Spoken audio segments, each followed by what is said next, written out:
जैसे कि सब जानते हैं, अभी रिसेंटली चाइना ने अपना 6th जनरेशन एयरक्राफ्ट जिसको J-36 कहा जा रहा है उसको शोकेस किया है और इससे सारी दुनिया चौंक गई है। यूएसए इससे टेंशन में जा चुका है तो जापान सदमे में। इसी से रिलेटेड एक खबर आ रही है कि अब भारत को इनविटेशन मिल गया है 6th जनरेशन एयरक्राफ्ट डेवलप करने के लिए।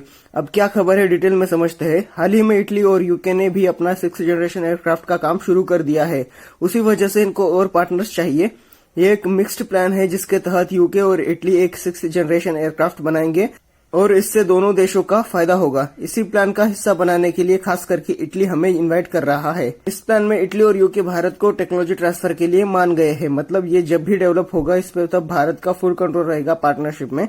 और ये खबर इसलिए भी महत्वपूर्ण बन जाती है क्योंकि चीन ने अभी हाल ही में 6th जनरेशन एयरक्राफ्ट का प्रोटोटाइप लॉन्च कर दिया है। इटली, यूके और जापान इन्होंने GCAP यानी ग्लोबल कॉम्बैट एयर प्रोग्राम इसके तहत तय किया है दुनिया का सबसे पावरफुल और स्टेल्दी एयरक्राफ्ट बनाने का।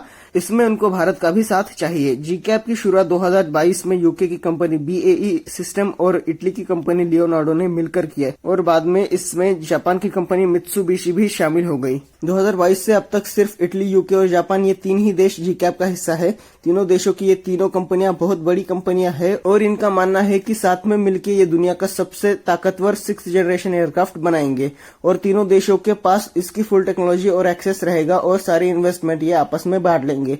शुरुआत में GCAP का नाम GCAP ना होकर टेम्पेस्ट रखा गया था और तब भी यूके ने भारत को इसमें शामिल होने का न्योता भेजा था, पर भारत ने इसको रिजेक्ट कर दिया जिसका रीजन था यूक्रेन रशिया वॉर। अब आप ये पूछेंगे कि यूक्रेन रशिया वॉर का क्या संबंध है GCAP से, तो मैं बता दूं कि यूके आता है यूरोप में और सब जानते हैं कि यूरोप फुल सपोर्ट कर रहा है यूक्रेन का और भारत इसमें न्यूट्रल रहा है स्टार्टिंग से। तो बस होना क्या है, दोनों देशों का पॉइंट ऑफ व्यू एकदम अलग था और इसीलिए भारत ने GCAP यानी 2022 का टेम्पेस्ट प्रोजेक्ट रिजेक्ट कर दिया।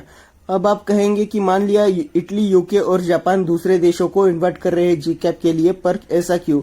अब बात यह है कि GCAP कोई मामूली प्रोजेक्ट तो नहीं है। यहाँ पे लिटरली 6th जनरेशन एयरक्राफ्ट बनाने की बात हो रही है जिसकी टेक्नोलॉजी यूएसए के पास भी नहीं है। और चाइना का जो 6th जनरेशन एयरक्राफ्ट है J-36, अब ये रियली कैसा है, कितना कैपेबल है, ये किसी को नहीं पता क्योंकि आप भी जानते हो आखिर में ये चाइनीज माल है, कुछ गारंटी नहीं। बस इसी वजह से इस प्रोजेक्ट का कॉस्ट बहुत ज्यादा आने वाला है और बस इसी वजह से जितने ज्यादा देश उतना ज्यादा फायदा होगा। टेक्नोलॉजी, मनी, GDP, स्किल्स सब में भारत अभी टॉप पे है और प्रीवियसली जैसे मैंने बताया यूके ने पहला ऑफर भारत को ही भेजा था 2022 में क्योंकि भारत के पास सब कुछ है। और अगर भारत GCAP का सदस्य बन जाता है तो इससे GCAP की डेवलपमेंट की स्पीड दुगुनी हो सकती है। भारत एक बहुत ज्यादा टेक्निकली एडवांस देश है जिसका उदाहरण है कल ही हुआ इसरो का SpaceX मिशन और ये बात पूरी दुनिया को पता है।